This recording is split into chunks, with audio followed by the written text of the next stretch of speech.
ऐसा किसी भी ऑनलाइन क्लास में इंडिया में नहीं होता है जो अंत में आपको क्विज कराए और लास्ट में ले। इसीलिए सर, क्योंकि आगे आपको आगे बढ़ना है, औरों से आगे बढ़ना है, तो कुछ नहीं यूनिक करना ही पड़ेगा। कोई दोस्त आपका 2 घंटा पढ़ रहा है, अगर आप भी 2 घंटा पढ़ेंगे तो भाई साहब नौकरी ना उसका निकलेगा ना आपका निकलेगा, क्योंकि कोई स्टूडेंट है जो 5 घंटा क्लास कर रहा है। जब दो देश के बीच अच्छा संबंध होता है, ठीक है, तब 2 देश जो है आपस में व्यापार साझा करने के लिए, आपस में यात्रियों को दुख सुख साझा करने के लिए राजदूत एक्सचेंज करते हैं। जैसे भारत का संबंध अगर इंग्लैंड से बेहतर है और इंग्लैंड में कुछ भारतीय भी रहते हैं, तो भारत का दूतावास कहाँ होगा? इंग्लैंड की राजधानी में होगा। भारत पड़े हुए तो एक दबाव वायुमंडल हम पे लगा रहा है। वायुमंडल का जो भी गैस है, हाइड्रोजन है, हीलियम है, नाइट्रोजन है, ऑक्सीजन, जो गैस हम पे दबाव लगा रहा है। खासकर वायुमंडल सबसे ज्यादा गैस कौन है? तो नाइट्रोजन है, ऑक्सीजन है, कार्बन डाइऑक्साइड है। वायुमंडल दाब तो लगा रही है, और आज के युवाओं में दबाव है आगे बढ़ने का, दबाव है पैर पे खड़ा होने का, दबाव है माता पिता के कष्ट को दूर करने का।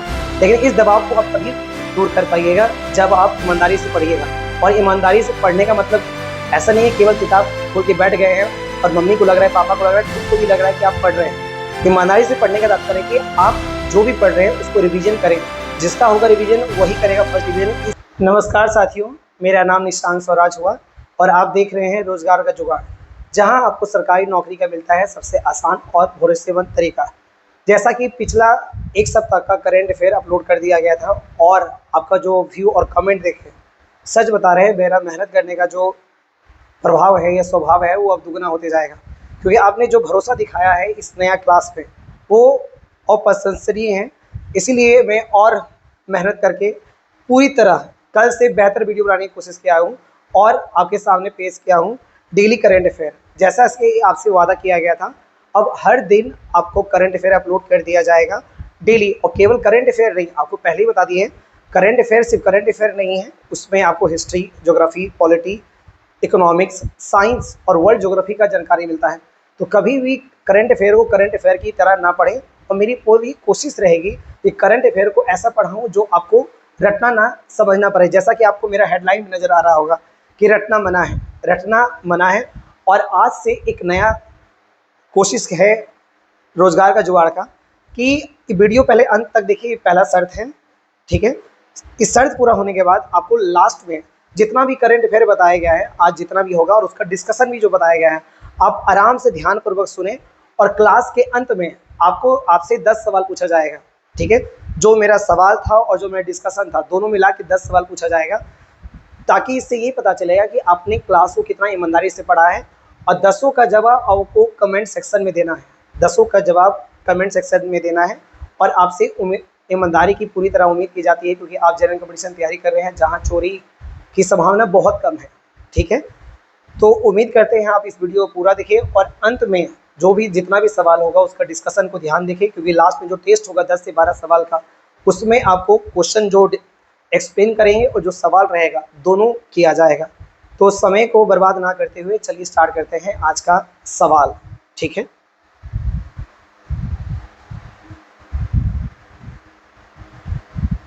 तो पहला सवाल देखिए, पहला सवाल आप देखिए।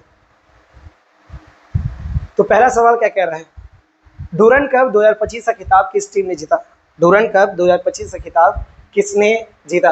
तो option A Diamond Harbour football club, FC मतलब होता है फुटबॉल क्लब, तो घबराने की जरूरत नहीं है, एफसी मतलब होता है फुटबॉल क्लब, ठीक है। Goa FC, north east United FC और मोहन बगान एफसी।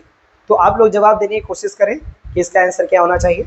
चलिए, बहुत लोगों ने इसका जवाब सही दिया है। इसका जवाब है नॉर्थ ईस्ट यूनाइटेड एफसी, यानी नॉर्थ ईस्ट, यानी आप कह सकते हैं जो 7 सिस्टर है, मणिपुर, मेघालय, असम, मिजोरम, अरुणाचल प्रदेश मिला के एक टीम बनाया गया है जिसका नाम है नॉर्थ ईस्ट यूनाइटेड एफसी। 2025 का डूरंड कप इन्होंने जीता है। और किसको हराया है? तो हराया है डायमंड हार्बर फुटबॉल क्लब को। तो आपको समझ में आ गया, ये आपका विजेता है, ये आपका विजेता है और ये आपका उप विजेता है, ये आपका उप विजेता है। चलिए, एक बात तो समझ में आ गया। चलिए, तो आप डूरंड कप के बारे में जानते हैं, ये डूरंड कप के बारे में हम जानते हैं।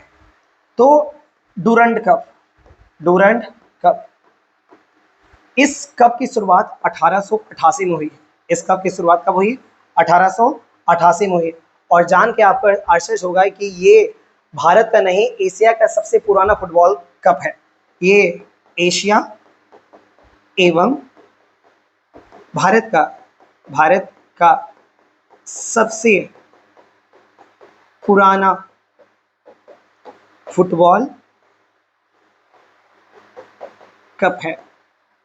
यानी एक बात तो समझ में आ गया कि डूरंड कप का संबंध किस खेल से है। तो डूरंड कप का संबंध फुटबॉल से है, और केवल संबंध फुटबॉल से नहीं है, इसकी स्थापना कब हुई? 1888 में हुई। इस कप की शुरुआत 1888 में हुई, और ये एशिया का सबसे पुराना फुटबॉल कप है।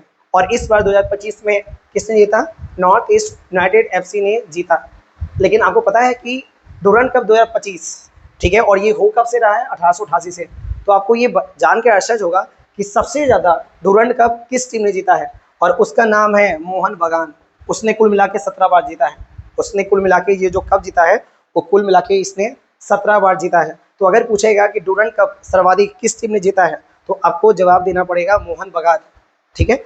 और आपको एक बात जानकर और भी आश्चर्य होगा, आपको पता है कि भारत का सबसे पुराना फुटबॉल क्लब कौन है जो आज भी कार्यरत है? फिर से बता रहे हैं कि आपको बताना है कि भारत का सबसे पुराना फुटबॉल क्लब कौन है जो आज भी कार्यरत है, यानी आज भी वो चल रहा है। उसका नाम है मोहन बगान कप फुटबॉल क्लब। उसका नाम है मोहन बगान फुटबॉल क्लब। मोहन बगान फुटबॉल क्लब की स्थापना जो हुई थी वो हुई थी 1889 में। वो हुई थी 1889 में। तो अगर आप घर में यूट्यूब देख रहे हैं और आपके पास फ़ोन है, तो आपको कुछ नहीं करना है, तो आपको मारना है वहाँ पर oldest football club of India, जो आज भी कार्यरत है। अगर वैसा देखा जाए कि ओल्डेस्ट फुटबॉल क्लब बताइए, तो उसका नाम है कोलकाता। उसका नाम है कोलकाता फुटबॉल क्लब, जो बना था 1872 में। जो कब बना था? 1872 में बना था। लेकिन वर्तमान में ये समाप्त हो गया है। तो सबसे पुराना तो कोलकाता फुटबॉल क्लब 1872 में स्थापित किया है। लेकिन अगर सवाल CPO सेंट्रल पुलिस ऑफिसर में आया है कि आप भारत के सबसे प्राचीन फुटबॉल क्लब का नाम बताइए जो आज भी है, स्थिति में है, आज भी खेलता है, उसका नाम क्या है? मोहन बगान फुटबॉल क्लब। कब स्थापित हुआ? 1889 में। और मोहन बगान फुटबॉल क्लब कहाँ का है? तो कोलकाता का है। तो चलिए, आज का सवाल आपको समझ में आया कि डूरंड कप 2025 का खिताब किस टीम ने जीता? इसका आंसर है north east United football club ने जीता। किसको हरा के जीता? डायमंड हार्बर फुटबॉल क्लब को हरा के जीता। डूरंड कप की स्थापना कब हुई थी? 1888 में। और ये एशिया का ही नहीं, भारत का ही नहीं, एशिया का सबसे पुराना फुटबॉल क्लब है। और सर्वाधिक डूरंड कप किसने जीता? मोहन बगान फुटबॉल क्लब ने जीता। कब कितना जीता? 17 बार जीता। और सबसे प्राचीन फुटबॉल क्लब जो आज भी स्थिति में है, आज भी खेल रहा है, वो कौन है? 1889 में मोहन बगान है। जबकि भारत का सबसे पुराना football club Kolkata football club 1872 में स्थापित हुआ, परंतु वर्तमान में ये स्थापित नहीं है। तो अब आपको बताते हैं कि फुटबॉल से संबंधित और कौन कौन सा कप है जो आपके एग्जाम में आने की संभावना सर्वाधिक है, तो चलिए आपको हम लेके चलते हैं, बताते हैं कि कौन कौन फुटबॉल क्लब है, कौन कौन फुटबॉल से संबंधित कप है। तो चलिए, तो डूरंड कप के अलावा है Santosh cup, Nehru cup, federation cup,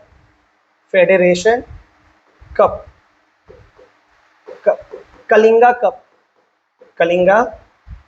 cup. ये जो 4 कप लिखाए हैं, ठीक है, ये जो 4 कप लिखा गया है, कौन कौन? Santosh cup, Nehru cup, federation cup और कलिंगा कप। ये चारों का संबंध किससे है? डूरंड कप से है। तो बताइए। और यार ऐसे जो व्यूअर हैं, आप आराम से इसका सवाल का जवाब और इसका एक्सप्लेनेशन बढ़िया से सुनिए, क्योंकि वीडियो के अंत में आपको 10 सवाल दिया जाएगा, उसके सवाल से और आपके एक्सप्रेशन से, ताकि हमें पता चल पाए कि आप जो करंट अफेयर क्लास जो लिया जा रहा है वो सीरियस तरीके से लिया जा रहा है। और याद रहे सर, ऐसा किसी भी ऑनलाइन क्लास में इंडिया में नहीं होता है जो अंत में आपको क्विज कराए और लास्ट में दे। इसीलिए सर, क्योंकि आपको आगे बढ़ना है, औरों से आगे बढ़ना है, तो कुछ नहीं यूनिक करना ही पड़ेगा। कोई दोस्त आपका 2 घंटा पढ़ रहा है, अगर आप भी 2 घंटा पढ़ेंगे तो भाई साहब नौकरी ना उसका निकलेगा ना आपका निकलेगा, क्योंकि कोई स्टूडेंट है जो 5 घंटा क्लास कर रहा है। चलिए, तो पहला सवाल खत्म हो गया। चलिए आप दूसरे सवाल पे आते हैं। दूसरा सवाल देखिए, पहले कलर चेंज कर दिया जाता है।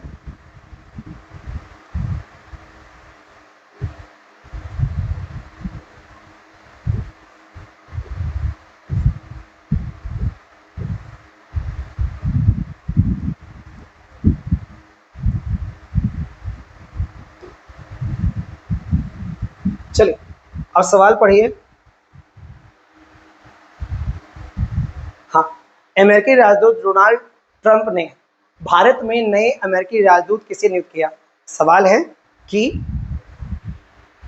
अमेरिकी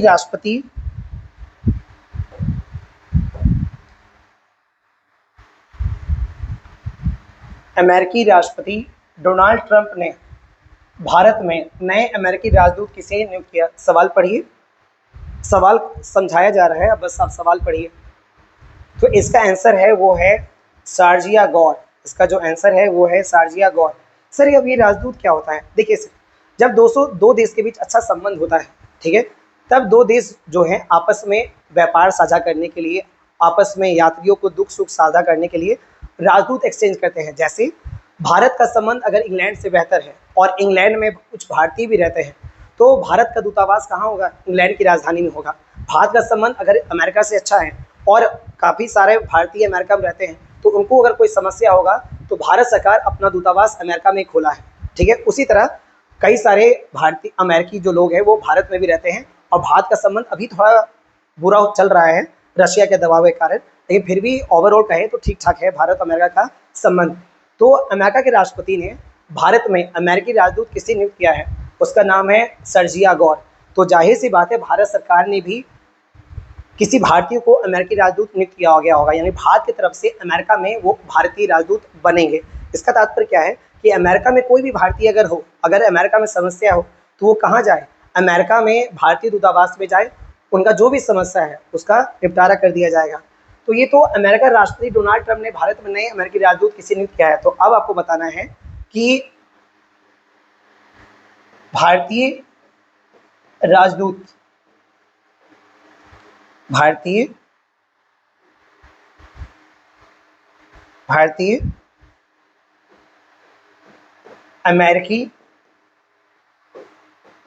राजदूत कौन है? तो इसका जवाब है विनय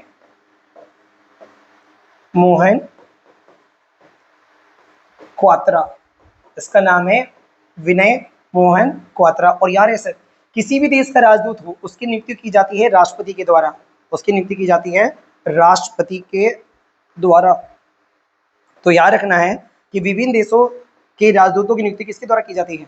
राष्ट्रपति के द्वारा की जाती है। और यार ऐसे राजदूत कोई संवैधानिक पद नहीं है जिसका वर्णन संविधान में होगा, ना ही इसका कोई निश्चित कार्यकाल है। ये राष्ट्रपति के मन पे है कि किसी राजदूत, भारतीय राजदूत को किसी देश में कितना साल तक रखा जाए। तो अमेरिकी राष्ट्रपति डोनाल्ड ट्रंप ने भारत में नए अमेरिकी राजदूत किसे नियुक्त किया है? वो कौन है? शारजिया गौर, यानी अमेरिका का प्रतिनिधित्व ये भारत में करेंगे। वहीं भारत का प्रतिनिधित्व अमेरिका में कौन करेंगे? तो भारतीय अमेरिकी राजदूत कौन है? उनका नाम है विनय मोहन क्वात्रा। और कभी कभी सर राजदूत से एक सवाल आ जाता है कि भारतीय राजदूत दक्षिण अफ्रीका में कौन बने, भारतीय राजदूत पाकिस्तान में कौन बने, भारतीय राजदूत बांग्लादेश में कौन बने, भारतीय राजदूत इंग्लैंड में कौन बने। तो कभी कभार सवाल आ जाता है, लेकिन हमको रिस्क लेना नहीं है क्योंकि वैकेंसी बहुत कम है और अभी आ भी रही है, तो उसमें एग्ज़ाम का पेपर लीक होने का संभावना है। इसीलिए कोई तरह का रिस्क नहीं लेना है और हर सवाल को याद करनी है और समझने की कोशिश करना है। चलिए अब आते हैं तीसरा नंबर सवाल पे। चलिए सवाल आपको पढ़ने में आ रहा होगा, एक बार पढ़ के सुना देते हैं कि प्रिटोरिया कैपिटल, ठीक है, ऐसे मतलब हो गया साउथ अफ्रीका जो देश का नाम है, साउथ अफ्रीका T20 लीग का मुख्य कोच किसे नियुक्त किया गया है? तो अगर आपको इस सवाल समझ में नहीं आ रहा है तो देखिए, एक होता है आईपीएल का पूरा नाम है इंडियन प्रीमियर लीग, जो कि भारत सरकार का भारत देश का आपका क्या है T20 लीग है क्रिकेट का। उसी तरह दक्षिण अफ्रीका का T20 लीग का नाम है simple south Africa T20 league. उसमें कई सारा टीम है, जैसे भारतीय आईपीएल टीम में आरसीबी है, मुंबई इंडियंस है, सनराइजर्स हैदराबाद है। तो उसी तरह दक्षिण साउथ अफ्रीका T20 लीग में कई सारा कैप्टन टीम है, उसमें से एक टीम का नाम है प्रिटोरिया कैपिटल्स। जैसे दिल्ली कैपिटल्स है ना, दिल्ली क्या है, देश की राजधानी भी है और देश का शहर भी है। उसी तरह कि दक्षिण अफ्रीका में एक टीम का नाम है प्रिटोरिया कैपिटल्स। इसके मुख्य कोच किसे नियुक्त किया गया? और ये चर्चा में इसलिए रहा है और जानना इसलिए जरूरी है क्योंकि इसके जो कोच हैं वो कौन बने हैं? कोई भारतीय बने हैं। तो आपके सामने ऑप्शन है राहुल द्रविड़, अनिल कुंबले, सौरव गांगुली, और ऑप्शन जो डी है वो है आपका VVS लक्ष्मण। तो सोचिए पहले इसका सवाल का जवाब। तो इसका आंसर है सौरव गांगुली। इसका जो आंसर है वो है सौरव गांगुली। यानी किसी विदेशी T20 टीम में भारत का कोच है, तो ये तो बड़ी बात है ना। तो सौरव गांगुली आपको पता है सर, दादा इनको बोला जाता था। 2003 में जो भारत फाइनल में हारा था ऑस्ट्रेलिया से, उस समय इंडियन टीम के कप्तान कौन थे? वो सौरव गांगुली ही थे। और बंगाल टाइगर इन्हें कहा जाता है, इन्हें कहा जाता है बंगाल टाइगर, बंगाल टाइगर कहा जाता है। ठीक है, 2019 में ये आईसीसीआई के कोच चेयरमैन थे, आईसीसी के चेयरमैन थे। आईसीसी क्या है? क्रिकेट को जो कंट्रोल करने वाली जो सर्वोच्च संस्था है, इंटरनेशनल क्रिकेट काउंसिल कहा जाता है, उसे आईसीसी कहते हैं। वो उसके अध्यक्ष बने थे सौरव गांगुली कब? 2019 में। लेकिन वर्तमान में अगर बोला जाए कि सर वर्तमान में आईसीसी के चेयरमैन कौन है, के चेयरमैन कौन है, तो इसका जवाब है जैसा, इसका जवाब है जैसा। हाँ, एकदम सही बात कि ये अमित शाह के ही, जो भारत के गृह मंत्री हैं, उन्हीं के ये बेटे हैं। तो सवाल का जवाब समझ में आया कि प्रिटोरिया कैपिटल्स के मुख्य कोच किसे नियुक्त किया गया है? इसका आंसर कौन है? सौरव गांगुली। सौरव गांगुली पहले आईसीसी के चेयरमैन थे, लेकिन वर्तमान में आईसीसी चेयरमैन नहीं है, इसीलिए उनके पास कार्य नहीं था। इसीलिए दक्षिण अफ्रीका का एक टीम बोला कि कोच बनना चाहेंगे, तो इन्होंने एक्सेप्ट कर दिया, और करना भी चाहिए। तो वर्तमान में आईसीसी के चेयरमैन कौन है? जैसा। और आपको आईसीसी के बारे में थोड़ा बता देते हैं, क्योंकि क्रिकेट जो भारत में सबसे बड़ा खेल है, उसके बारे में उस संस्था के बारे में जानने का पूरा हक है आपको। आईसीसी की जो स्थापना हुई वो हुई आपका 1909 में, 1909 में। और इसका जो हेडक्वार्टर यानी मुख्यालय जो है वो है आपका दुबई में। वो कहाँ है? वो आपका दुबई में है, जो है यूएई में। तो किस देश में है? यूएई में है। और आपको जान के आश्चर्य होगा कि जैसे भारत की राजधानी क्या है? तो भारत की राजधानी है आपका नई दिल्ली। ठीक है, और भारत की तीनों राजधानी नई दिल्ली है। अब सवाल माथा चौंक गया होगा, सर 3 भी राजधानी होती है क्या? तो हम बोलते हैं हाँ, 3 राजधानी होती है। जैसे देखिए, लोकतंत्र का 3 पिलर है। एक है विधायिका, एक कौन है? विधायिका, जिसको इंग्लिश में कहते हैं लेजिस्लेटिव, जिसको इंग्लिश में कहते हैं लेजिस्लेटिव। दूसरा है कार्यपालिका, जिसको इंग्लिश में कहते हैं एग्जीक्यूटिव। और दूसरा है न्यायपालिका, तीसरा है न्यायपालिका। यही तीनों लोकतंत्र का 3 पिलर है। यही है लोकतंत्र का 3 पिलर। कौन कौन? विधायिका, विधायिका काम क्या है? विधि का निर्माण यानी कानून का निर्माण करना। और भारत में कानून का जो निर्माण करने वाला जो सर्वोच्च संस्था है वो कौन है? संसद। कार्यपालिका मतलब होता है जो विधि यानी कानून को पालन करवाए। और कार्यपालिका का उदाहरण कौन है मेरे पास? देश में राष्ट्रपति है, प्रधानमंत्री है। और न्यायपालिका मतलब अगर सर्वोच्च न्यायपालिका, न्यायपालिका तो डिस्ट्रिक्ट कोर्ट भी आता है, हाई कोर्ट भी आता है, सुप्रीम कोर्ट भी आता है, लेकिन हम सर्वोच्च न्यायालय का बात करते हैं, सर्वोच्च न्यायालय का बात करते हैं सुप्रीम कोर्ट।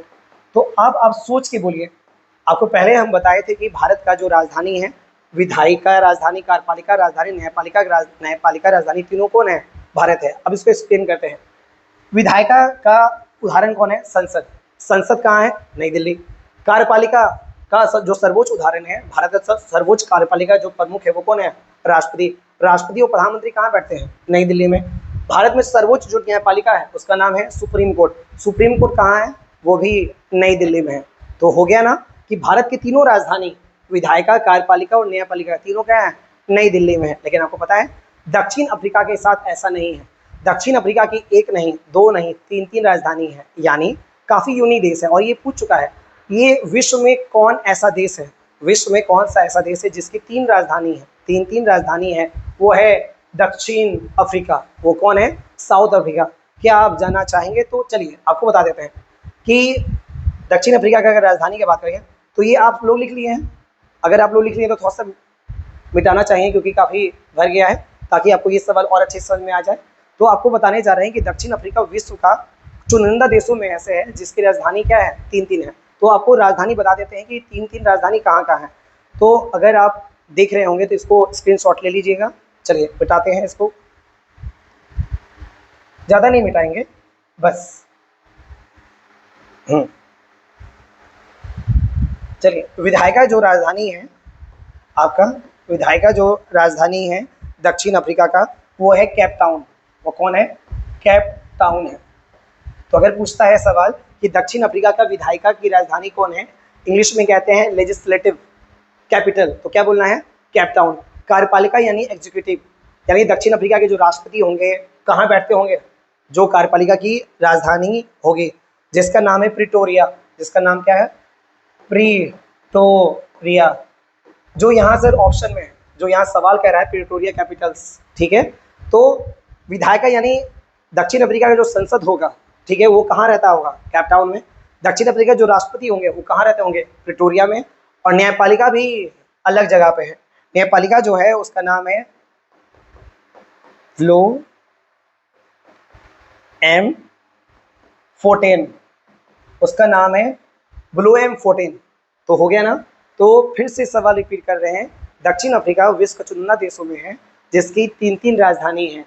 विधायिका राजधानी लेजिस्लेटिव कैपिटल केप टाउन, कार्यपालिका यानी एग्जीक्यूटिव कैपिटल प्रिटोरिया, और जुडिशरी कैपिटल यानी न्यायपालिका राजधानी वो है ब्लो एम फोर्टेन। तो ये सवाल को आराम से देखें।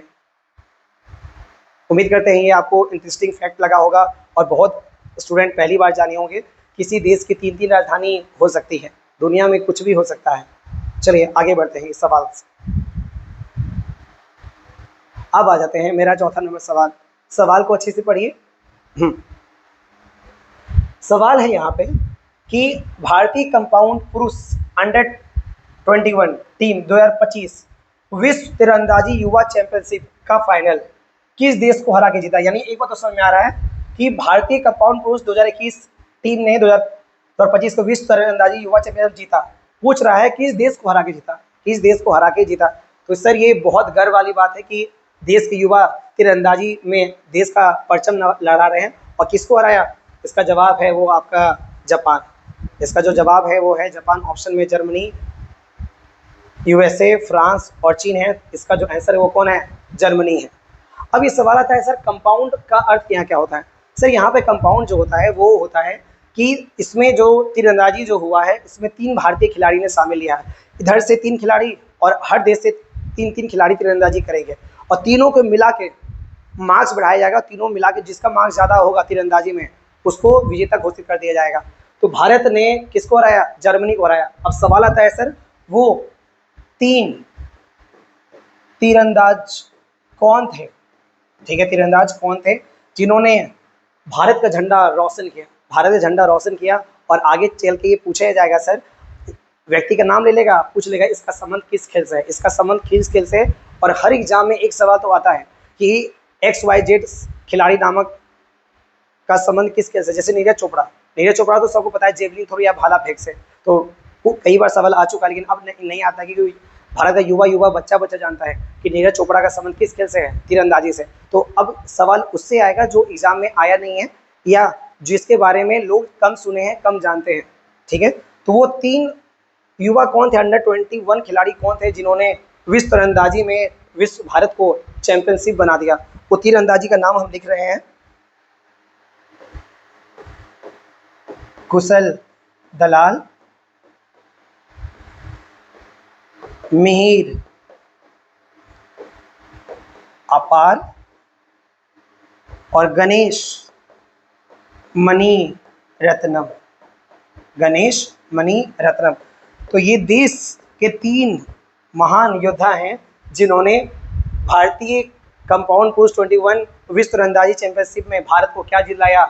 प्रथम पुरस्कार दिलाया। कहाँ, किसके द्वारा हराया गया था? तो किसके द्वारा भारत हारा था या हराया गया था? यानी भारत ने किसको हराया? उसका नाम है जर्मनी। तो उम्मीद करते हैं ये आपको समझ में आया होगा। चलिए, और ये इसका आयोजन हुआ कहाँ था? विश्व तीरंदाजी युवा चैंपियनशिप का आयोजन हुआ कहाँ था? वो हुआ था कनाडा में। वो कहाँ हुआ था? कनाडा में हुआ था। तो याद रहेगा। तो भारतीय विश्व तीरंदाजी युवा चैंपियनशिप 2025 किसने जीता? भारत ने जीता। किसको हरा के जीता? जर्मनी को हरा के जीता। और ये हुआ कहाँ? ये हुआ कनाडा में। तो सर आपसे अलग अलग एग्जाम में अलग अलग सवाल आ जा सकता है। गणेश मणि रत्नम का संबंध किस खेल से है? मिहिर अपार का संबंध किस खेल से है? और कुशल दलाल का संबंध किस खेल से है? और हमेशा याद रखिएगा सर, तो इस वीडियो के अंत में आपको 10 सवाल दीजिएगा, भूलना नहीं है। इसीलिए जब भी पढ़ें तो सोच समझ के पढ़ें कि आपको पढ़ने के बाद आपको टेस्ट भी देना है, वो भी ऑनलाइन ईमानदारी के साथ। कमेंट बॉक्स में आना चाहिए। और जो नौकरी के लिए तैयारी कर रहा है, कोई टाइम पास के लिए तैयारी कर रहा है, कोई नौकरी के लिए तैयारी कर रहा है, अगर ये वीडियो पूरा आप देख रहे हैं इसका तात्पर्य ये है कि आप नौकरी के लिए ही तैयारी कर रहे हैं। बस हमेशा याद रखिएगा। चलिए, चौथा नंबर सवाल हो गया। अब आते हैं 5वें नंबर के सवाल पर। पांचवा नंबर सवाल बहुत अच्छा है सर, एक बार पांचवा नंबर सवाल जरूर पढ़िए कि भारत का पहला मानव रहित, भारत का पहला मानव रहित, ठीक है, अंतरिक्ष यान, G1 मतलब क्या हुआ, गगनयान, जी मतलब हो गया गगन यान, कब प्रक्षेपित, प्रक्षेपित मतलब होता है लॉन्च, क्या होता है, लॉन्च करेगी। तो भारत का पहला मानव रहित अंतरिक्ष यान गगनयान प्रथम कब प्रक्षेपित होगा, यानी कब लॉन्च होगा, ठीक है। तो इसका जवाब जो है वो है आपका दिसंबर 2025। इसका जो जवाब है वो क्या है, दिसंबर 2025 है। और ये कहाँ से लॉन्च किया जाएगा, तो Satish Dhawan space centre, space centre कहाँ पे है आपको पता होना चाहिए, ये सेंटर कहाँ है, श्री हरिकोटा, कहाँ, आंध्र प्रदेश, कहाँ, आंध्र प्रदेश। तो आपको जान के आश्चर्य होगा सर, भारत अगर लॉन्च कर लेता है दिसंबर 2025 में, जो कि लॉन्च कर लेगा क्योंकि अभी उसने टेस्ट किया था और टेस्ट में सफलता पॉजिटिव हुआ था, तो भारत विश्व का चौथा देश बन जाएगा जिसने मानव रहित अंतरिक्ष यान कहाँ भेजा है, अंतरिक्ष में भेजा है। यानी आप सोचिए कि तारों के बीच जो आप आसमान में तारा देखते हैं, दो तारों के बीच भारत का एक रोबोट नजर आएगा, क्योंकि सर मानव रहित है, इसका मतलब क्या है, इसमें भारत तरफ से कौन जाएगा, एक रोबोट जाएगा। और आपको पता है रोबोट का नाम भी है, रोबोट का नाम भी है, और ये रोबोट जो होगी वो होगी महिला। और ये रोबोट का जो नाम है, रोबोट का नाम है, उसका नाम है व्योम मित्रा, उसका नाम क्या होगा, व्योम मित्रा। अब आपको लग रहा है कि नाम आज तक जीवन में सुने नहीं है, इस नाम का अर्थ क्या हुआ, चलिए संधि विच्छेद करते हैं। व्योम मतलब होता है अंतरिक्ष, व्योम मतलब क्या होता है, अंतरिक्ष होता है, और मित्रा मतलब होता है मित्र, यानी friend of space, friend of space यानी अंतरिक्ष का मित्र, इसीलिए इस महिला रोबोट का नाम क्या रखा है, व्योम मित्रा। तो अब आप फिर से सवाल को समझिए कि भारत का पहला मानव रहित अंतरिक्ष यान गगनयान प्रथम कब प्रक्षेपित यानी लॉन्च किया जाएगा, वो है दिसंबर 2025 में। कहाँ से लॉन्च किया जाएगा, सतीश धवन स्पेस सेंटर में। और जो रोबोट जाएगा मानव रहित, यानी मानव तो जाएगा नहीं, तो मानव के स्थान पे कौन जाएगा, यानी मानव का हर वो काम जो मानव करता है वो कौन करेगी, रोबोट करेगी। अंतरिक्ष में जाना, अंतरिक्ष में चलना, वहाँ का फोटो खींचना, सब कुछ तो रोबोट करेगी। और रोबोट का नाम क्या है, व्योम मित्रा। तो आपके एग्जाम में आ सकता है कि मानव रहित जो अंतरिक्ष यान लॉन्च किया जाने वाला है दिसंबर 2025 में सतीश धवन श्रीहरिकोटा से, उसमें कौन सी महिला रोबोट को शामिल किया गया, यह महिला रोबोट का नाम क्या है, तो उसका नाम क्या है, व्योम मित्रा। तो आई होप आपको समझ में आ गया। और यार है सर, इस तरह भारत विश्व का चौथा देश बन जाएगा। तो वो 3 देश कौन कौन है जिसने रोबोट को भेजा है आपका अंतरिक्ष पे, वो है आपका यूएसए, रूस और चीन। वो कौन कौन है, यूएसए, रूस और चीन। तो भारत के पास अच्छा मौका है सर कि चौथा नंबर पे आ जाए, और भारत आ भी जाएगा। तो यूएसए, रूस, चीन मानव रहित रोबोट को भेज चुका है, तो अब बारी है किसका, भारत का। अच्छा सर आप ये बताइए, आखिरकार अंतरिक्ष यान पे अगर भेजेगा तो भारत का कौन संस्था भेजेगा, वो है भारत का संस्था का नाम है, वो है इसरो। यानी ये जो गगनयान बनाया गया होगा किसके द्वारा बनाया गया, इसरो के द्वारा बनाया गया होगा। तो आपको बताना है कि इसरो का चेयरमैन कौन है। सोचिए आप लोग कि इसरो का चेयरमैन कौन है। इंडियन स्पेस रिसर्च ऑर्गेनाइजेशन, जिसका मुख्यालय बेंगलुरु है, 15 अगस्त 1969 को स्थापित किया गया था। तो आपको ये बताना है वर्तमान में इसरो के चेयरमैन कौन है। तो बहुत स्टूडेंट ने सही जवाब दिया है, और ये जवाब देना भी चाहिए सर, बहुत बेसिक सवाल है करंट अफेयर का। तो वर्तमान में है डॉक्टर वी नारायणन। वर्तमान में कौन है, वर्तमान में है डॉक्टर वी नारायणन। तो उम्मीद करते हैं ये आपको समझ में आया होगा। तो दिल को थामे रखिए, इंतजार कीजिए दिसंबर 2025 का, जब लॉन्च हो जाएगा गगनयान प्रथम, और भारत की पहली महिला रोबोट जिसका नाम है व्योम मित्र, वो अंतरिक्ष में प्रवेश करेगी, और हम लोग धरती से बैठ के आनंद लेंगे भारत के सफलता का। तो ये 5 नंबर सवाल समझ में आया। चलिए अब आते हैं 6ठा नंबर सवाल पे। 6ठा नंबर सवाल पढ़िए।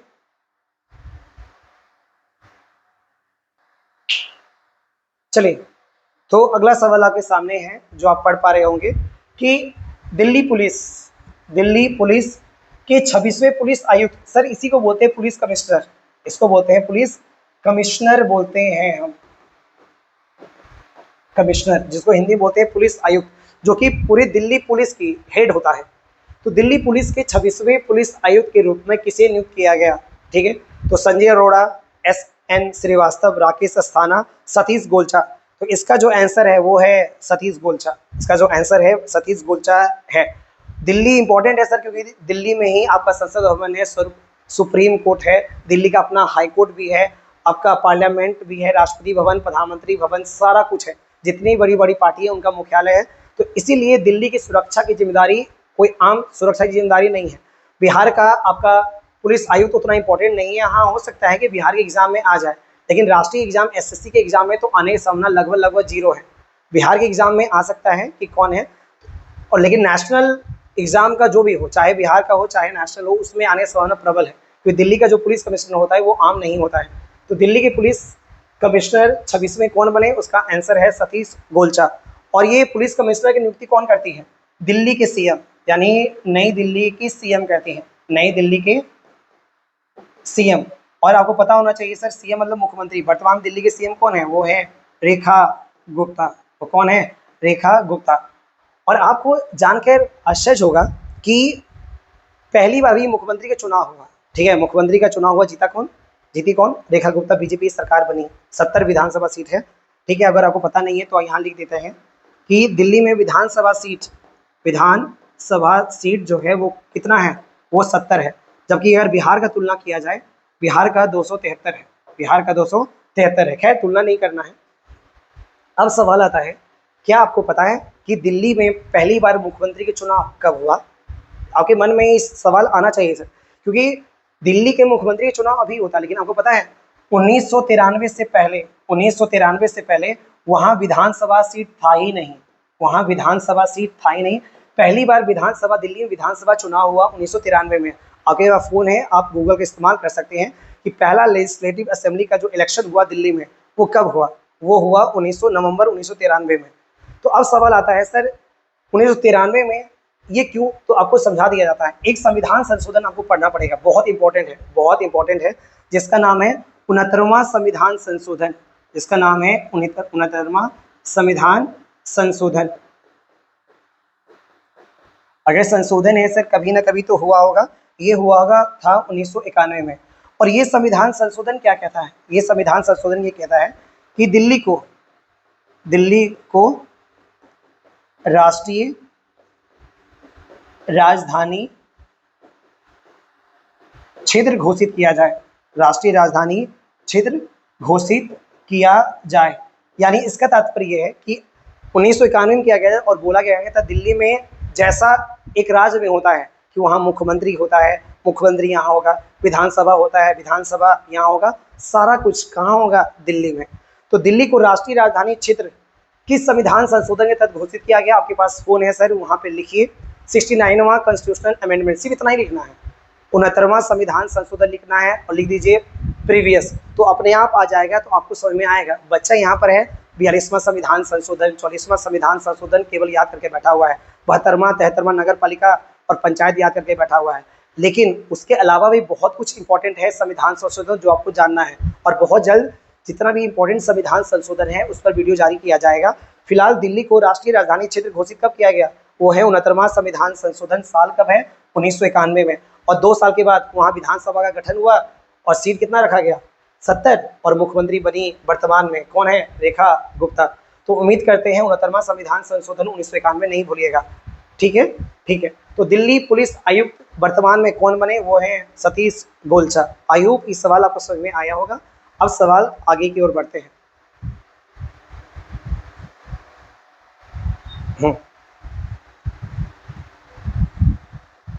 और कोई भी दिक्कत आ रहा है समझने में या कुछ शिकायत है तो आप कमेंट बॉक्स पे जरूर लिखें सर, ठीक है। उत्तर प्रदेश का पहला ग्रीन हाइड्रोजन, सवाल सुनिए, बड़ा प्यारा सवाल है। उत्तर प्रदेश का पहला ग्रीन हाइड्रोजन संयंत्र को इंग्लिश में कहते हैं प्लांट, ठीक है। प्लांट यानी बड़ा बड़ा जो फैक्ट्री स्थापित किया जाता है भारत सरकार के द्वारा, उसको या प्राइवेट, उसको कहते हैं संयंत्र कहते हैं। कहाँ उद्घाटन किया गया? उत्तर प्रदेश का पहला ग्रीन हाइड्रोजन संयंत्र कहाँ स्थापित, यानी पहला ग्रीन हाइड्रोजन प्लांट कहाँ उद्घाटन किया गया? तो यूपी तो आपको पता है सर भारत की सबसे अधिक जनसंख्या वाला राज्य है और इसके मुख्यमंत्री योगी आदित्यनाथ है। इसका सवाल का जवाब का हिंट थोड़ा देना चाहेंगे। अभी मुख्यमंत्री हैं, ठीक है, मुख्यमंत्री हैं, विधानसभा सीट उनके पास है, लेकिन वो पहले लोकसभा सांसद थे। तो आपको ये बताना है कि योगी आदित्यनाथ लोकसभा सांसद किस शहर से थे या किस क्षेत्र से। उसका आंसर है गोरखपुर, और इसका आंसर भी गोरखपुर है कि उत्तर प्रदेश का पहला ग्रीन हाइड्रोजन संयंत्र का उद्घाटन कहाँ किया गया, गोरखपुर में किया गया। चलिए, तो यहाँ एक शब्द है जिसका नाम है हाइड्रोजन, जिसका नाम क्या है, हाइड्रोजन है। आज इसके बारे में आपको सब कुछ बताएंगे। तो आप देखिए करंट अफेयर और करंट अफेयर, अब यहाँ पर करंट अफेयर से फिजिक्स आ जाएगा, आपको केमिस्ट्री आ जाएगा, बस देखते रहिए आप। Hydrogen, hydrogen. अब सवाल आता है सर ग्रीन, ये ग्रीन, जबकि आप गूगल कीजिएगा तो गूगल बताता है कि हाइड्रोजन का कलरलेस होता है, यानी कोई कलर नहीं होता है, उस ऑर्डरलेस होता है उसका, यानी कोई सुगंध भी, अपना फ्लेवर, अरोमा भी नहीं होता है। अगर स्मेल कीजिएगा आपको हाइड्रोजन का तो कोई भी स्मेल उससे आएगा नहीं, और ना ही ये इसमें कोई कलर होता है। तो अगर कलर नहीं होता है तो यहाँ पर ग्रीन क्यों है, तो इस सवाल को अच्छे समझते हैं। हाइड्रोजन, हाइड्रोजन का एटॉमिक नंबर जो है वो है आपका 1, उसका एटॉमिक नंबर क्या है 1। 1 इसीलिए है क्योंकि इसके केंद्रक यानी न्यूक्लियस में एक प्रोटॉन है। कितना प्रोटॉन है, एक प्रोटॉन है, इसीलिए इसका एटॉमिक नंबर 1 है। और आपको याद रखना है कि ये सबसे हल्का, हल्का जिसको इंग्लिश में लाइटेस्ट कहते हैं, लाइटेस्ट तत्व है, तत्व है। तो याद रहे सर कि धरती का सबसे हल्का तत्व कौन है, वो आपका हाइड्रोजन है, वो आपका कौन है, हाइड्रोजन है। और इसके अलावा आपको बता देते हैं, इसके अलावा आपको बता देते हैं कि यूनिवर्स यानी ब्रह्मांड में, ब्रह्मांड में सर्वाधिक, सर्वाधिक तत्व जो है, तत्व जो है वो कौन है, हाइड्रोजन ही है। वो कौन है, हाइड्रोजन ही है। वो कितना परसेंट है, 75% है। तो ब्रह्मांड यूनिवर्स का बात कर रहे हैं, धरती का बात नहीं कर रहे सर। धरती में, धरती जो एक ग्रह है, अर्थ जो एक ग्रह है, वैसा कितना कितना ग्रह आपका ब्रह्मांड में है। तो यहाँ धरती की बात नहीं कर रहा है, यहाँ ब्रह्मांड का बात कर रहा है। तो ब्रह्मांड में सर्वाधिक तत्व जो एलिमेंट है वो कौन है, हाइड्रोजन है, जिसकी संख्या कितनी है, वो है आपका 75, जिसका प्रतिशत जो है ब्रह्मांड में कुल कितना है, 75। तो ये तो ब्रह्मांड का बात किया जाए। अब हम पृथ्वी का बात कर लेते हैं, यानी अर्थ का बात कर लेते हैं। यहाँ जगह नहीं है तो यहाँ पर लिखते हैं, चलिए यहाँ पर लिख देते हैं। पृथ्वी में सर्वाधिक जो तत्व है, सर्वाधिक जो तत्व है वो बताइए, इसका आंसर मन में सोचिए। हाँ, आप लोग बिल्कुल सही सोचे हैं, वो है आपका ऑक्सीजन। ठीक है, वो आपका कौन है, ऑक्सीजन है। तो पृथ्वी पर सर्वाधिक जो एलिमेंट है, ठीक है, वो कौन है, ऑक्सीजन है, जिसकी जो परसेंटेज है वो है 46.6%। ऑक्सीजन के बाद नंबर किसका आता है, सिलिकॉन का। किसका नंबर आता है, सिलिकॉन का, जो है 27.7%। और तीसरा नंबर पे आता है अल्मोनियम, तीसरा नंबर पे आता है अल्मोनियम, जो है 8.13%। तो पृथ्वी का बात करें तो सर्वाधिक जो तत्व है पृथ्वी पर वो कौन है, ऑक्सीजन, दूसरा नंबर पे सिलिकॉन, तीसरा नंबर पे अल्मोनियम। सर हम यहाँ तक भी देखे हैं, 10 साल से पढ़ा रहे हैं, तो बहुत सारा प्रीवियस देखे हैं, बहुत सारा टेस्ट का डिस्कशन कराए हैं। उसमें होता क्या है, अब बच्चा रटने का रट लिया कि पृथ्वी पे सर्वाधिक जो तत्व एलिमेंट जो है वो है आपका ऑक्सीजन, ऑक्सीजन, ऑक्सीजन, और एग्जामिनर क्या किया, ऑक्सीजन ही याद कर दिया। वो दूसरा और तीसरा बच्चा याद किया ही नहीं। अब देख रहे हैं ऑक्सीजन तो है ही नहीं, ऑप्शन में हाइड्रोजन है, सिलिकॉन है, एल्युमिनियम है, तो वो बोला ऑक्सीजन तो है ही नहीं, तो ऑप्शन सवाल ही गलत है। तो अगर ऑक्सीजन नहीं है तो आपको आंसर क्या मानना पड़ेगा, सिलिकॉन। अगर सिलिकॉन ऑप्शन में नहीं है तो क्या मानना पड़ेगा, एल्युमिनियम मानना पड़ेगा। और ऑक्सीजन और सिलिकॉन का तो प्रतिशत भी देता है, ऑक्सीजन और एल्युमिनियम का, सिलिकॉन का तो प्रतिशत भी देता है। तो आई होप आपको समझ में आया होगा कि हाइड्रोजन का एटॉमिक नंबर 1 है, सबसे हल्का जो तत्व एलिमेंट है वो कौन है, हाइड्रोजन है। ब्रह्मांड में सर्वाधिक तत्व कौन सा है, हाइड्रोजन, कितना परसेंट है, 75% है। लेकिन अगर पृथ्वी का बात किया जाए तो ऑक्सीजन 46% है, सिलिकॉन 27.7% है, और एल्युमिनियम 8.13% है। तो यही है आपका, और ये कहाँ खोला गया था, ये आपका है गोरखपुर में। ये कहाँ है, गोरखपुर में है। तो आइए आपको ये सवाल समझ में आया होगा। अब सवाल आता है सर ये ग्रीन हाइड्रोजन संयंत्र का अर्थ क्या है। तो क्या होता है कि इलेक्ट्रोलाइसिस, विद्युत अपघटन के द्वारा पानी को, पानी में आपको पता है सर H2O होता है, पानी में का जो सूत्र है, केमिकल सूत्र फॉर्मूला है वो कौन होता है, H2O। तो इलेक्ट्रोलाइसिस यानी विद्युत अपघटन के द्वारा हाइड्रोजन और ऑक्सीजन क्या किया जाता है, अलग किया जाता है और उससे क्या निकाला जाता है, ऑक्सीजन निकाला जाता है। और ऑक्सीजन जो है वो वर्तमान में कार में, ईंधन में, बाइक में, बड़ी बड़ी फैक्ट्रियों में इसका प्रयोग होता है और ये पर्यावरण के लिए अच्छा माना जाता है। और पर्यावरण के लिए जो भी अच्छा माना जाता है, आपको पता है सर, पर्यावरण के लिए अच्छा माना जाए, जो प्रदूषण है वो फैलेगा नहीं, जो पर्यावरण हरा भरा होगा, इसीलिए इसके आगे क्या लगा हुआ है, ग्रीन हाइड्रोजन लगा हुआ है। आपको समझ में आ गया, जबकि हाइड्रोजन में कोई कलर होता नहीं है। हाइड्रोजन जो है ईंधन के रूप में कार्य करता है और ये हाइड्रोजन पर्यावरण के लिए अच्छा है, इसीलिए इसके नाम के आगे क्या लगा, ग्रीन हाइड्रोजन संयंत्र लगा। और यूपी में इसका उद्घाटन कहाँ किया गया, गोरखपुर में। तो आपको केमिस्ट्री का भी थोड़ा जानकारी दे दिया गया, थोड़ा फिजिक्स का भी जानकारी दे दिया गया। और बच्चा सोचता है कि करंट अफेयर में केवल करंट अफेयर ही पढ़ना रहता है। तो आगे बढ़े तो कितना कुछ आपको बताया गया, चलिए आगे बढ़ते हैं। हाँ, अब आता है भारत में पहली बार एशिया कप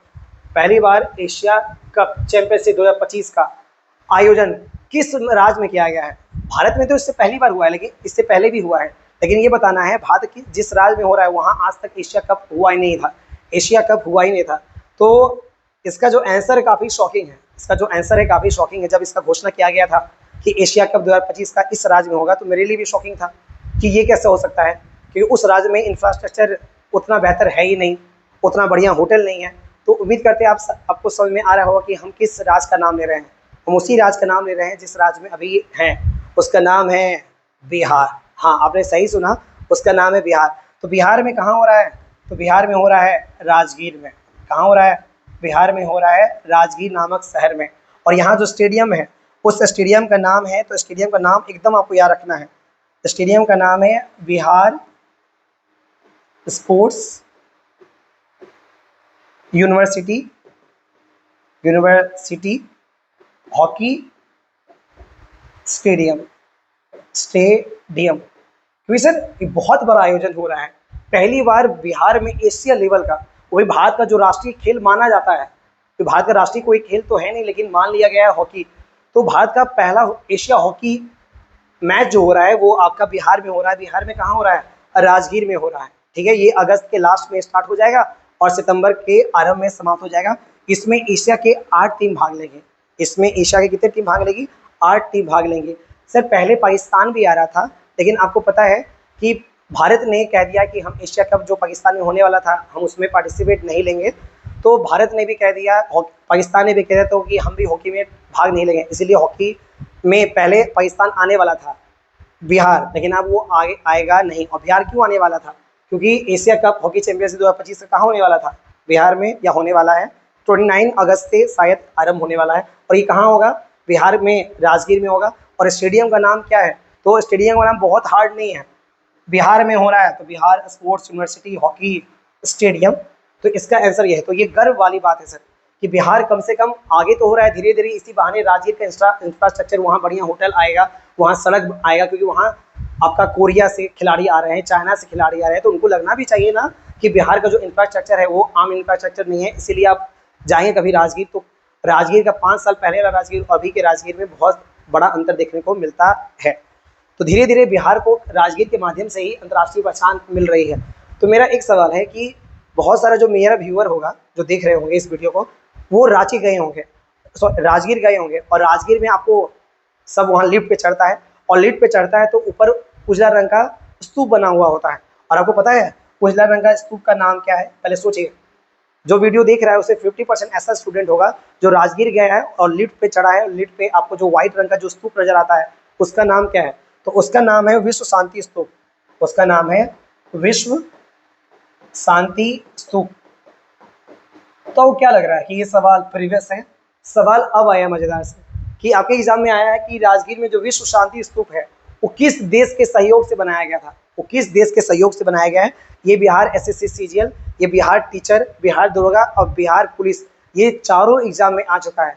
तो बिहार शांति स्तूप जो है किस देश के सहयोग से बनाया गया है, उसका नाम है जापान। उसका नाम क्या है, जापान। इस सवाल को भूलना नहीं है कि यानी अब कभी भी दोबारा कभी जाने का मौका मिले, या जो आज तक नहीं गए हैं तो अगर वो ऊपर जाएं तो विश्व शांति स्तूप को देखें, और वहाँ जो आसपास है जो गाइड है उनसे पूछने की कोशिश करें। अगर वो बताने में सफल रहता तो ठीक है, वरना आप ज्ञान बांट सकते हैं। तो ये आपको समझ में आया कि पहली बार एशिया कप का चैंपियनशिप 2025 का आयोजन किस राज्य में किया गया, वो है आपका बिहार में। अब आगे बढ़ते हैं। हाँ, अभी सवाल पढ़िए, अभी सवाल पढ़िए। मलेशिया इंटरनेशनल चैलेंज 2025 ये कब का नाम है, ये कब का नाम है, जो प्रतियोगिता हुआ था उसका नाम है मलेशिया इंटरनेशनल चैलेंज। और इसका संबंध किससे था, बैडमिंटन से। इसका संबंध किससे था, बैडमिंटन से। अब सवाल पढ़ने की कोशिश कीजिए। मलेशिया इंटरनेशनल चैलेंज 2025 जिसका संबंध बैडमिंटन से था, उसमें महिला एकल, एकल मतलब सिंगल, डबल नहीं एकल, यहाँ इधर भी सिंगल खेलेगी उधर भी सिंगल खेलेगी। महिला एकल का खिताब किसने जीता, ठीक है। ऑप्शन ए पीवी सिंधु, सानिया नेहवाल, इसरानी बरुआ और देविका सिहाग। तो आपको जान के खुशी होगा सर कि इसमें मात्र 20 वर्ष की लड़की ने भारत का परचम लहराया और पहली बार लाइव में उस लड़की ने जीता खिताब मलेशिया इंटरनेशनल चैलेंज 2025। इसका सवाल का जवाब है वो है देविका सिहाग। तो ये नाम भूलना नहीं है सर, ये नाम भूलना नहीं है। आगे चल के ये और बड़ी स्टार बनी है, जिस तरह वर्तमान में पीवी सिंधु ने सानिया नेहवाल में ओलंपिक में भारत का परचम लहराया है, उसी तरह आने वाले समय में देविका सिहाग भी भारत का परचम लहराएगी। एक बार लहरा चुकी है और आगे उनसे उम्मीद और बढ़ चुका है। तो दीपिका सिहाग 21 राज्य की है, ये हैं हरियाणा के, ये हैं हरियाणा के। और यार अब एग्जाम में ये सवाल आने के चांसेस तो 100% है। पहला तो सवाल ये आ सकता है कि मलेशिया इंटरनेशनल चैलेंज 2025 महिला एकल खिताब किसने जीता, तो दीपिका सिहाग ने जीता। फिर अगला सवाल आएगा कि दीपिका सिहाग का संबंध किस खेल से है। ऑप्शन ए तीरंदाजी, option B volleyball, option C boxing, option D badminton. तो उम्मीद करते हैं इस सवाल का जवाब आपको पता होना चाहिए। इसका सवाल का जवाब है बैडमिंटन। आगे बढ़े, चलिए आगे बढ़ते हैं। और ये कहाँ हुआ था, ये बोलने वाली बात नहीं है, देश का नाम आगे लगा हुआ है मलेशिया। और मलेशिया की जो राजधानी है वो है कुआलालंपुर। मलेशिया की जो राजधानी है वो है कुआलालंपुर। याद रहेगा, आराम से इस सवाल को देखें। और यार ये जो भी डिस्कशन कराया गया है आपको टेलीग्राम में भेज दिया जाएगा। टेलीग्राम के चैनल का नाम है रोजगार का जुगाड़। चलिए अब आगे बढ़ते हैं।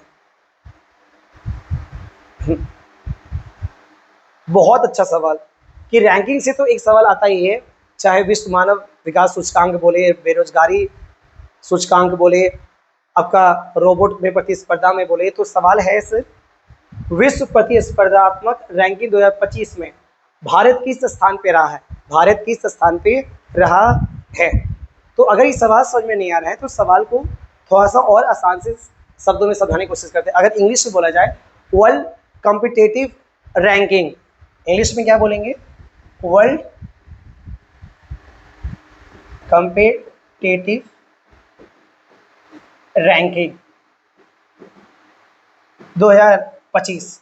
और सवाल आते हैं कि कौन सा रैंकिंग है। देखिए सर, रैंकिंग क्रिकेट में निकाला जाता है, अगर बैट्समैन निकाला जाए तो Virat Kohli, Joe Root, Kane Williamson, William Smith, Rohit Sharma, तो इस सब का तुलना किया जाता है कौन कितना रन मारा है।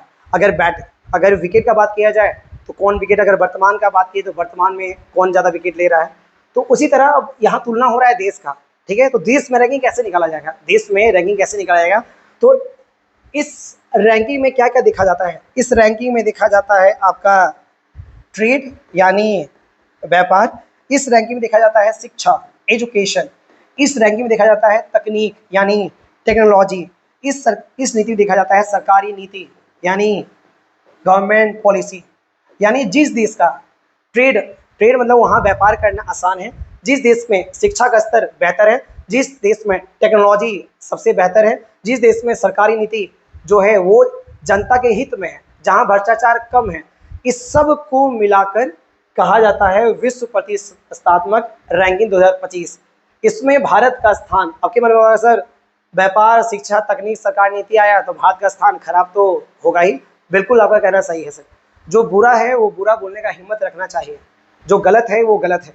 तो ये जो रैंकिंग निकाला गया है वो कितने देशों में निकाला गया है, पहले आपको ये जानना है। ये कुल मिला के 69वां देशों में निकाला गया है, यानी 69 देशों पर ये किया गया था। और भारत का स्थान है 41, भारत का जो स्थान है वो है 41, जो कि बहुत पीछे है, जो कि बहुत पीछे है। प्रथम स्थान जो है प्रथम स्थान जो है, फर्स्ट जो है वो है स्विट्जरलैंड। वो कौन है? स्विट्जरलैंड, जो कि यूरोप कंटिनेंट का एक देश है जिसकी राजधानी बर्न है।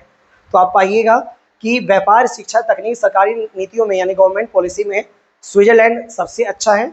और भारत का स्थान 69वां देशों में कितना है? 41वां है। तो भारत में काफ़ी सुधार करने की ज़रूरत है, बहुत सुधार हुआ है, थोड़ा ही हुआ है, 1% हुआ है, लेकिन 99% बाकी है।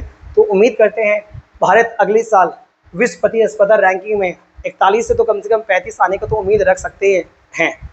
तो ये उम्मीद करते हैं सवाल समझ में आया होगा। और कभी कभी सवाल पूछ देता है सर कि आखिरकार यह रैंकिंग निकालने वाली संस्था कौन है। कभी कभी पूछता है कि विश्व प्रतिस्पर्धा रैंकिंग 2025 में समझ में आ गया कि भारत का स्थान कितना है? 41वां। प्रथम स्थान भी पूछता है, वो कौन है? स्विट्जरलैंड का। और आपको ये भी बताया गया है कि आखिरकार यह रैंकिंग निकलता किस किस आधार पर है, किस किस आधार पर, तो बता दिया गया है किस किस आधार पर। अब सवाल आता है कि विश्व प्रतिस्पर्धा जो रैंकिंग है वो किस संस्था के द्वारा निकाला जाता है? वो किस संस्था के द्वारा निकाला जाता है? चलिए, तो यहाँ पर उस संस्था का नाम लिख देते हैं, जगह स्पेस नहीं है तो उस संस्था का नाम लिख देते हैं। और संस्था याद रखना बेहद ज़रूरी है। उस संस्था का नाम है IMD। उस संस्था का नाम क्या है? IMD। और इसका पूरा नाम अगर लिखना है तो इंटरनेशनल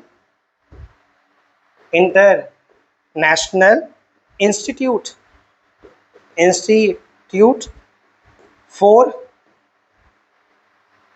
मैनेजमेंट डेवलपमेंट। ये स्विट्जरलैंड का एक संस्था है। ये स्विट्जरलैंड का एक संस्था है। तो अगर आपसे पूछा जाए, जो कि पूछने का संभावना सबसे ज़्यादा है, कि विश्व प्रतिस्पर्धा रैंकिंग यानी वर्ल्ड कॉम्पिटिटिव रैंकिंग किस संस्था के द्वारा निकाला गया, उसका नाम है IMDB नामक संस्था है। इसका पूरा नाम है international institute for management development. ये जो एक संस्था है वो स्विट्जरलैंड में काम करती है, उसी के द्वारा निकाला गया है। कितने देशों पर? 69 देशों पर निकाला गया है। उम्मीद करते हैं ये सवाल आपको समझ में आया होगा। चलिए आगे बढ़ते हैं। हाँ, भारत का पहला 100% डिजिटल शिक्षित राज्य कौन बना? भारत का पहला 100% डिजिटल शिक्षित राज्य। देखिए सर, ये सवाल अगर हम 100 डिजिटल हटा दें, सिर्फ 100 रहने दें, तो आपको पता है शुरुआत से आंसर क्या है? केरल है। अब यहाँ डिजिटल हो गया। अब डिजिटल शिक्षित क्या होता है? डिजिटल शिक्षित क्या होता है? ये शब्द को जानते हैं, पहले इसका आंसर बता देते हैं। आप लोग सही सोच रहे हैं सर, भारत का सबसे शिक्षित राज्य भी केरल है और 100% डिजिटल यहाँ लॉ छूट गया है। डिजिटल शिक्षित राज्य भी कौन है? वो आंसर जो है वो है आपका केरल। अब सवाल आता है सर, केरल रटने का तो हम रट लें, आखिरकार डिजिटल शिक्षित राज्य का अर्थ क्या होता है? डिजिटल शिक्षित राज्य का अर्थ क्या होता है? तो बड़ा सिंपल है कि वैसा राज्य जो कंप्यूटर, आपका स्मार्टफोन, इंटरनेट का प्रयोग करे और केवल रील्स देखने में नहीं। फिर तो आपको लगेगा सर वो तो बिहार में भी 100% है। तो यहाँ रील्स देखने में नहीं पूछ रहा है, ये इसका प्रयोग कहाँ किया जाना चाहिए? इसका प्रयोग किया जाना चाहिए ऑनलाइन सेवा में, इसका प्रयोग किया जाना चाहिए बैंकिंग में, नेट बैंकिंग में, इसका प्रयोग किया जाना चाहिए स्वास्थ्य में, हेल्थ सेक्टर में, कि आपको एम्स में डॉक्टर का से लगाना है, नंबर लगाना है तो एम्स का वहाँ ऐप है, वहाँ जाइए, वहाँ अपना नंबर लगाइए। बैंकिंग सेवा, आपको बैंक के द्वारा ट्रांसफ़र करना है, फ़ोन पे के द्वारा नहीं, बैंक के द्वारा। ऑनलाइन सेवा जो आपको फेसबुक है, ये है, वो है, उसमें अकाउंट बनाना। बाकी से देखिए मेरी मम्मी भी यूज करती है, लेकिन अकाउंट बनाने आता नहीं है। अकाउंट कौन बनाया? अकाउंट बनाए हम। अकाउंट कौन आपके घर में कौन बनाया? आप खुद बताइए। पापा का फेसबुक अकाउंट आप बनाए हैं। अगर आपके पापा पढ़े लिखे हैं तो निश्चित तौर पे अकाउंट तो पापा बनाएंगे, लेकिन आप खुद बताइए कितने लोगों ने पापा का अकाउंट खुद बनाया है। तो उम्मीद करते हैं आपको समझ में आया होगा कि हम ये जो डिजिटल शिक्षित राज्य का बात कर रहा है वो किसका बात कर रहा है? कंप्यूटर, स्मार्टफोन, इंटरनेट का प्रयोग आना चाहिए ऑनलाइन सेवा में, बैंकिंग में, स्वास्थ्य में, और इसका आंसर कौन है? केरल। ठीक है। चलिए अब आगे बढ़ते हैं।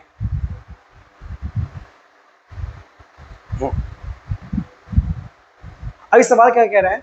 एशिया का सबसे चौड़ा 6 लेन, चौड़ा मतलब हो गया वाइडेस्ट, ठीक है, 6 लेन पुल का उद्घाटन किस राज्य में किया गया है? किस राज्य से किया गया है? और ये सवाल VVI है सर। और इस बार बिहार SSC हो या बिहार टीचर का एग्जाम हो या बिहार दरोगा हो या बिहार बिहार से कोई भी एग्जाम अगर रहेगा, बिहार से कोई भी एग्जाम रहेगा, बिहार का कोई भी एग्जाम रहेगा तो उससे आने की संभावना प्रबल है, उसके आने की संभावना क्या है, प्रबल है। तो इसका आंसर होगा बिहार। इतना कुछ बोलने के बाद आपको समझ में आ ही गया होगा कि इसका आंसर क्या होगा, बिहार। एशिया का सबसे चौड़ा 6 लेन पुल का उद्घाटन किया गया बिहार में।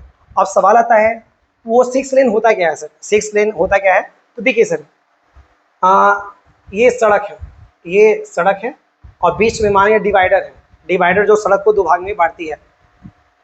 एक ट्रक, दूसरा ट्रक, तीसरा ट्रक जा रहा है और एक ट्रक, एक ट्रक, एक ट्रक, यानी 3 ट्रक आ रहा है, 3 ट्रक जा रहा है। अगर एक सड़क में 3 ट्रक एक साथ जा रहा है और दूसरी तरफ 3 ट्रक आ रहा है तो उसको क्या बोलते हैं, 6 लेन बोलते हैं। उसको क्या बोलते हैं, 6 लेन बोलते हैं। जैसे अब अगर बात किया जाए, अब पटना में देखिएगा तो वहाँ 1 लेन भी नहीं है, यानी या 2 लेन भी नहीं है, एक साथ एक ट्रक और एक साथ एक ट्रक आ रहा है जा रहा है, ये भी नहीं है। और यहाँ एशिया का, भारत का नहीं, एशिया का सबसे बड़ा 6 लेन पुल का उद्घाटन किया गया है। नए मोदी आए थे, नए मोदी आए थे उद्घाटन करने 2 दिन पहले।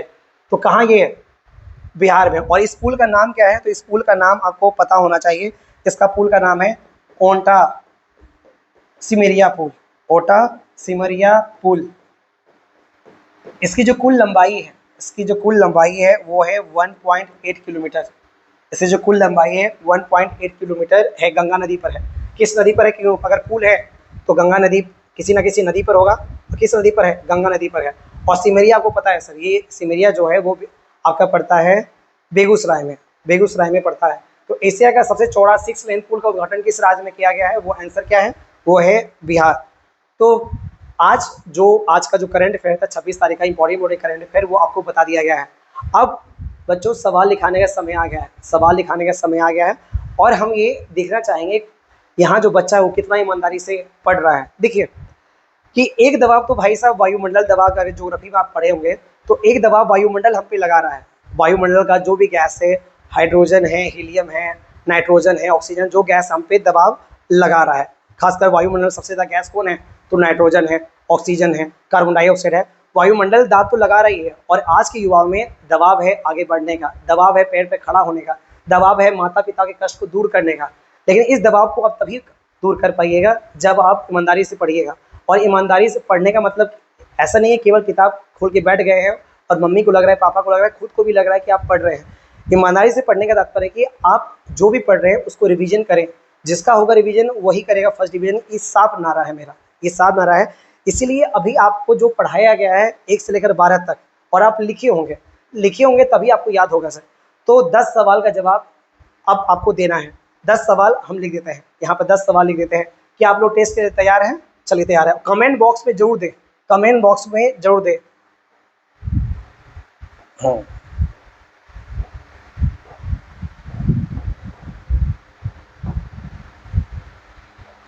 तो मेरा सवाल है ये कि स्टार्ट करें, पहला क्वेश्चन से स्टार्ट करते हैं, पहला क्वेश्चन से स्टार्ट करते हैं।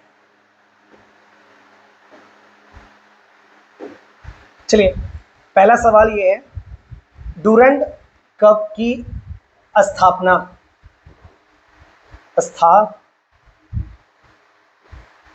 किस वर्ष की गई, किस वर्ष की गई?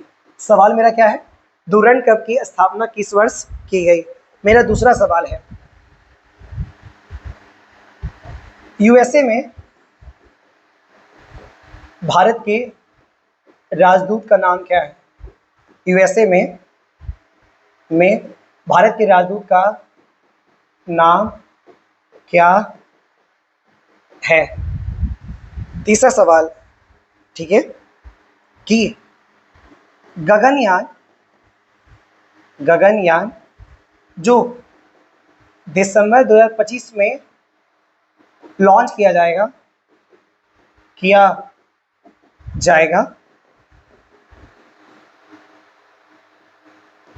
उसमें महिला रोबोट का नाम क्या होगा? महिला रोबोट का नाम क्या होगा? चौथा नंबर सवाल कि दिल्ली या नई दिल्ली किस संविधान संशोधन के तहत, किस संविधान संशोधन के तहत राष्ट्रीय